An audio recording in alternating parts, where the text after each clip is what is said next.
কি হয়েছে? কি আর হইব, আমরা গরিব মানুষ, আমরা তো বাইরে থাকার কোনো অধিকার নাই। আমি পঙ্গু মানুষ, অসহায় মানুষ, ভাইয়ের বিয়ে দিতে পারি না। কত টাকা লাগবে আপনাদের? তোমাদের মতো অসহায় বন্ধুদের জন্যই তো আমি আছি 6,000 চলবে, তাই না? স্বামী সাহেব, এনজিও চেকটা আনুন তো। না বোন, এই চেকটা নাও। ব্যাংকে গেলে টাকা দিয়ে দিবে। ধুমধাম করে আমার বোনের বিয়ে দেয়। ভাই, আমার বিয়েতে তুমি আসবে না? না না না, স্যার আসতে পারবে না। না, আমি আসবো। আমার বোনের বিয়ে বলে কথা। ম্যাডাম, গোলামের কি কোনো খোঁজ খবর পাইলেন? না। আমার মনে হয় কি ও বস্তু দিয়ে গেছে। কি ব্যাপার, শ্রেয়া কোথায়? শ্রেয়া? শ্রেয়া তো ওই রুমে। যাক, ভালো হয়েছে। শ্রেয়া থাকলে তো তুমি আমার সাথে কথাই বলতে চাও না, আমার কাছে আসতে চাও না। আজকে মার সাথে ঘুমাক, তুমি আমার সাথে থাকো। না বাবা, কি বলছো? শ্রেয়া ওই রুমেই থাকবে আর আমি ওই রুমেই থাকবো। What is this Fatema? তুমি এমন বিহেভ করতেছো, মনে হচ্ছে আমি অন্য কারো বউয়ের সাথে ঘুমাতে যাচ্ছি। কি বলছো এইসব? অন্য কারো বউ মানে? এগুলা কোনো কথা হতে পারে নাকি? তাহলে রিজন কি?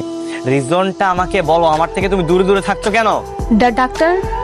ডাক্তার বলেছে। মানে? মানে তুমি তো এখনো পুরোপুরি সুস্থ হওনি, তাই ডাক্তার বলেছে যে পর্যন্ত তুমি সুস্থ না হও আমরা যেন একসাথে না থাকি। আপনার শিপমেন্ট রেডি হয়ে গেলে আমি আপনাকে আপডেট জানিয়ে দিই। থ্যাংক ইউ শেজার সাহেব, আপনার মতো একজন কুল বিজনেসম্যানের সাথে ডিল করে আমি খুবই আনন্দিত। এই যে মিস্টার, এই টেবিলে সবসময় আমি বসি, এখান থেকে উঠুন, যান অন্য টেবিলে গিয়ে বসুন। আমি কি বলছি আপনার কান দিয়ে যাচ্ছে না? হ্যাঁ, আপনি অন্য টেবিলে গিয়ে বসুন। ভাই, আমার মাফ করে দেন, আমি বুঝতে পারি না ভাই, আমি আপনার চিনতে পারি নাই। আপনি এখানে? হ্যাঁ, আমি বললাম, আমার দিকে তাকাও। দেখেন, আমি গোলাম, আমি শেজাত। আপনার ভুল হচ্ছে।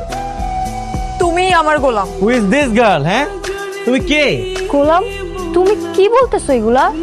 তুমি ওকে চিনতে পারতেছো না? ও তোমার ওয়াইফ। আরে কি সব বলছে এরা? হ্যাঁ, কি বলতেছে এদেরকে বোঝাও। নিপ, যাকে গোলাম ভাবছেন সে গোলাম না, আমি শেজাত। You are totally bothering me. আমাকে ডিস্টার্ব করবেন না, যান এখান থেকে, যান।